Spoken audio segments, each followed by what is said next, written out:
Philadelphia Ballers had a hard-fought road in their first season, as 3 of their first 4 games they led at halftime before losing the lead and eventually the game. The JBA is a place where buckets don't come easy, and neither do wins.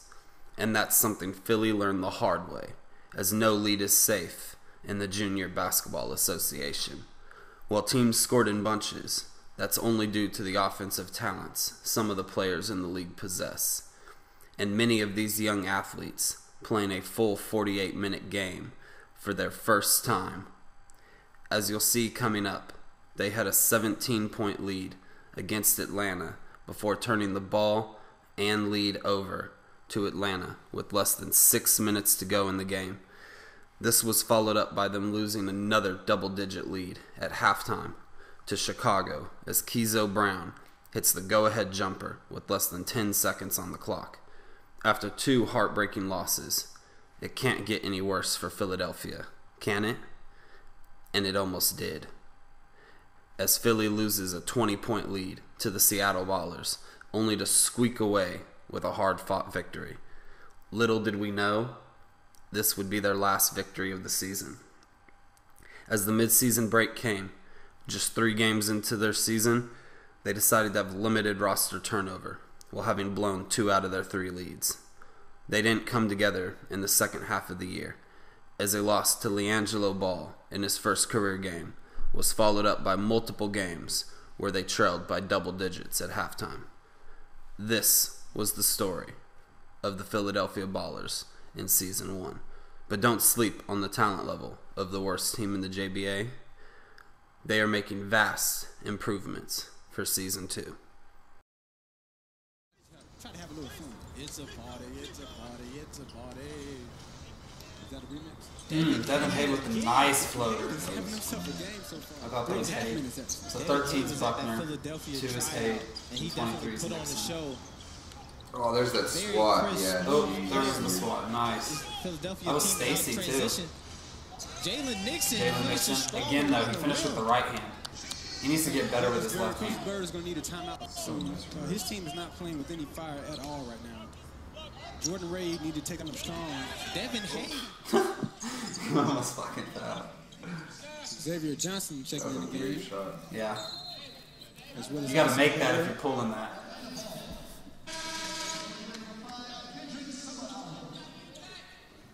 Well, that is, see, this is why players did get I would like to replaced. see this Atlanta team run a play that See, the nice thing about watching Atlanta... They lose this game.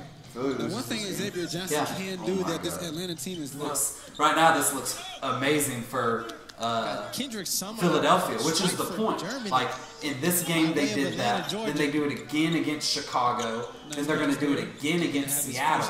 And they're going to find a way to lose game after game. Great board by Xavier Johnson.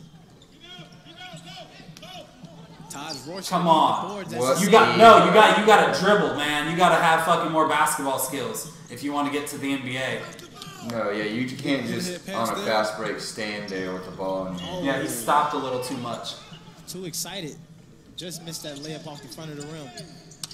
Okay, you had your whole team running. Come on, Jordan, you got that. There's 3 defenders back. You could have. Jordan with the splashy cash. Oh, was that a timeout? What was that? Atlanta team off to a great start versus the Chicago Ballers on Thursday with a couple early 3-point baskets. I think that maybe he's the person who look how deep that 3-point range is. What we see in the game, and he was still fully unaware of what he had. That's what he should have done the time before. 4-on-1 right here. Harrison Rieger. There's just spurts of like really sloppy play by both teams. There is, and that's what's really gotten right there in front of the rim. I think that's really what they allowed Atlanta to get back into the game was sloppy play. I mean, there's just been a ton of turnovers by both teams, ready to put on the show, and it's hard to really do a lot. James Martin called out a play there. I'm not sure if that was not a shot you should have taken. Yeah, he competed in the 3-point contest for the Philadelphia squad. But that's still not a shot that Marquise Johnson should have taken. We got Mr. He should have. Devin Hay. Oh, I mean, almost caught in between the he had a solid move there. He should have kept going in. Aggressive defense here by this Atlanta team. That wasn't a shot you should have taken either, but hey, Todd Royster is coming out of nowhere with this offensive onslaught. Showing sometimes the bank's open. I don't know what to say. All facets of the game. Nigel Chaney is not going to be denied. They're going to have to put somebody on him that's going to be able to stop him. He is on fire right now. Nigel Chaney really making a name for himself tonight. If he hits it again, ooh, big man can shoot. It comes down to the wire. A lot of athleticism. Yeah, that sucks. That's rough. Jalen Nixon is rough for the first game of the year. Down here in transition for this Philadelphia Ballers team. I want to see Jordan Hollywood Ray get going in this last 6 minutes and 45 seconds. Well, it's really Corey Boyd. Like he got hard to stop. Here he is. Like you gave it down to Corey Boyd. You take that 2 dribble, pass out to your boy Ray. Oh, that was disgusting. That was the guy I was talking about earlier. And yet they had him on the court with 5 minutes to go. We got Ison Butler attacking the hoop. Ooh. Oh! What a shot! Does that even count? Off the top of the basket. Well, one of his many nicknames is Showtime. Yeah, I just thought if he goes on top of the basket. Ooh. Okay. Keith Johnson. Hey, way to answer, Johnson. Way to answer. As he attacks on the other end with a spectacular finish of his own.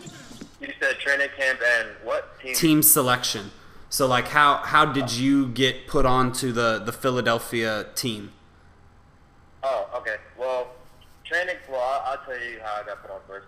Basically, I went to a tryout in Brooklyn, New York at the Sky Dome. I tried out for the New York Ballers. I made it to be an alternate all the way down to the top 8. They called me probably, I would say, 2 weeks prior before the actual thing really set off, and they told me that I'll be playing with Philly. So different, it could have been Brooklyn or New York, but, it was just a pleasing experience. Playing for the Philadelphia Ballers, it was a good experience overall, It was more so, just having that pride of playing with another city on your chest, you feel me? Where are you from? I'm from Brooklyn, New York. And so what was it like putting Philadelphia across your chest instead of New York? It's so different, What was the team's biggest factor that cost you wins this season? Learning how to play together. What are you doing to improve your game for season 2? Go to the gym every morning, 6, leave at 12, work on ball handling drills, shots, every single thing I can do. We're confident. We felt like we were a great team, to be honest. We just had some selfishness in us, and we didn't finish games the way that we should have. So the only thing that we were thinking going into the fourth quarter was just to not let the game get away from us and to play together and finish the game with the team. And in the same city for training camp, right? Yeah, training camp, I would say, well, when we first got there, it was light. Well, not light, but, not everybody really, showed any intimidation towards each other because, we were just learning everybody. But then when playoffs came and we got back into training camp, things got more, quiet. It was a different atmosphere during playoffs, I'll tell you that much. It was it's the first year we honestly didn't get enough time to play together, because I didn't start the year off with the team. I came 2 weeks after training camp, and it's a lot to get used to. You got to get used to the personnel of your teammates and just the plays and everything. It's a lot that happens all at one time, and people don't understand that. People just expect you to be able to gel and do things the right way from the jump, and that's too far from me. My brother, he's not really my brother, but we grew up together. Trey Peterson. He's on the Dallas Ballers team, so I work out and play basketball with him and his teammates very often. Pretty often. Well, that's good that you're getting the work in. Have you watched tape from yourself this offseason? Have I watched what? Have you watched tape? If you went back and watched yourself in all of the JBA contests? Yeah, I missed it. That's always. I actually got a highlight tape made for me by one of the ex-coaches, ex-Chicago coaches. He does mixtapes. He made me a mixtape, and I always watch the games and stuff just to reminisce and remind me that I can, like, I know what I can be capable of. And what was your favorite moment of the JBA season? My favorite moment, just traveling and being able to actually live my dream to travel and play basketball. That's all I thought of. To get to become a pro, right? Yeah, it's the greatest feeling ever, just to see your family and friends so proud of you, just doing the thing that you love. It makes you want to become better and just be able to keep it. Towards the end of the game in the fourth quarter, and we were going back and forth, and then we had just went down by 3. I forgot who hit the 3, but I came down, sized my man up, and pulled the 3 early in the shot clock and tied the game up, and I remember being real hyped about that. So, the best defender in the JBA. Best defender in the JBA? I gotta go with my man Jalen, just because I know his mentality every night, and I know, like, he does this little scream before the games just to get himself into, like, game mode, and I know when he's locked in that he's not gonna let anybody score on him. That's one guy I trust to always be there on defense every night. I know. Yeah, Jalen Nixon definitely got slept on this season, and a lot of that was due to Philadelphia's record. His defense was nice. It was slept on along with his scoring. Yeah, he was very slept on. I feel like he should be on the USA team. Oh, I mean, I agree.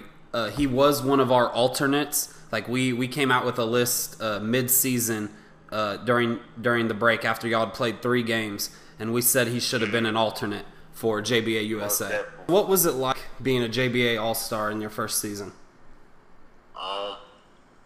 It's honestly truly a blessing. Like, again, like, I'm extremely humble for the opportunity to be voted as an All-Star. You know, I put a lot of work in during the season and before my season just to get, you know, to the point I'm at now. So, you know, it's just another accolade, and, you know, I can hopefully, like, build on that for season 2? Build on that for season 2? Yeah, definitely. Build on for season 2. Hopefully I can get that All-Star vote again. And so did you feel slightly snubbed from the JBA USA squad, or does that just give you more motivation for next season?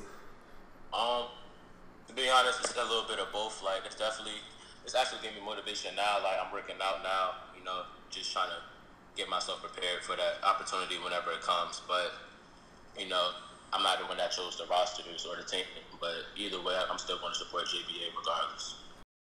But due to Philly's record, you didn't get the recognition in Defensive Player of the Year as some of the other players did. Do you think Philly's record hindered you in a lot of recognition throughout the season?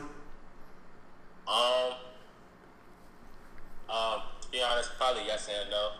You know, end of the day, I mean, the record only is going to speak for, you know, the amounts of wins and losses, but overall, I think I am like one of the top defenders. I probably did get slighted because our record, but end of the day, you know, I did my part on the court, which was to defend. So that's definitely something I take pride in, especially with like guys like Jarrell or anyone that's like a big star caliber on the team. You know, I want to guard the best defender because I feel like I could stop anyone.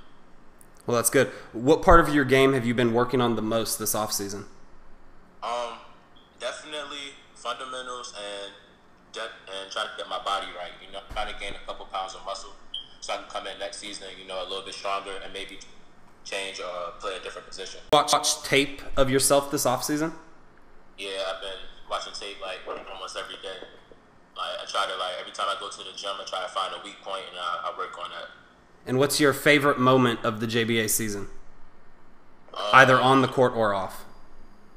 Favorite moment, I would have to say when I signed my contract and lifted the jersey up and had my name on the back of my jersey. You know, that's been a dream for me to, like, be a professional athlete. And, you know, that's something I dreamed of as a kid, you know, playing professional ball. So just that day, you know, me signing my contract. Kind of a surreal moment, huh? Yeah, definitely.